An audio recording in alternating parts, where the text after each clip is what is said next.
Milyong-milyong kabataan sa buong mundo ang nagkakasakit at namamatay, buhat ng mga sakit na maaari namang maiwasan. Paano ko po kaya mapoprotektahan si baby? Gamit ang mga bakuna. Bakuna? Naku, mas magkakasakit lang si baby dyan eh. Nanay, vaccines work!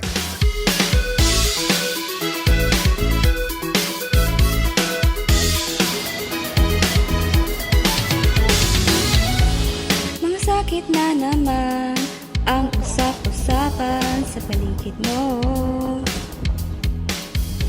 Laganap kung saan man, kaya mga tao'y nagrereklamo.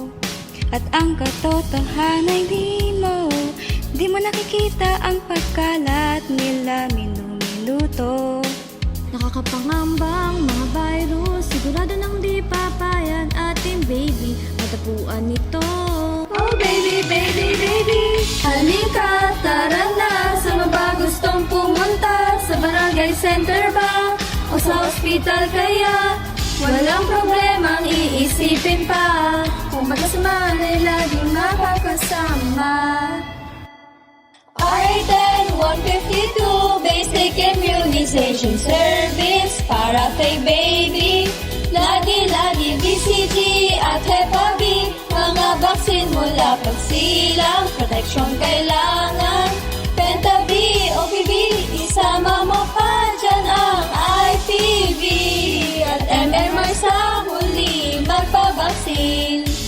Magpabaksin, magpabaksin, magpabaksin. Epekto nga naman, sandali ang tunay ha, sugat at lagnat. Alam mo, hindi karaniwan, ngunit naiwag ka ng mamba. At sa unang buwan ni baby, BCG for TB, Hep B para di mawasakit.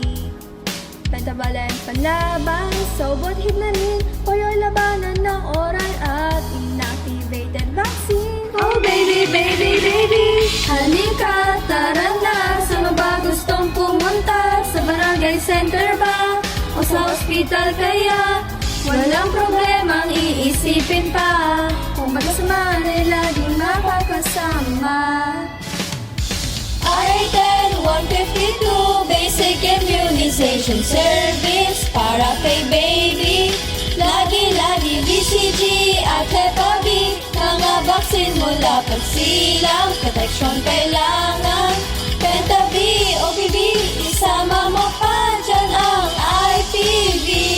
At MMR sa huli, magpabaksin. Magpabaksin, magpabaksin, magpabaksin. Kumpletong bakuna, sagot sa kaba. Para kay baby, protektado siya.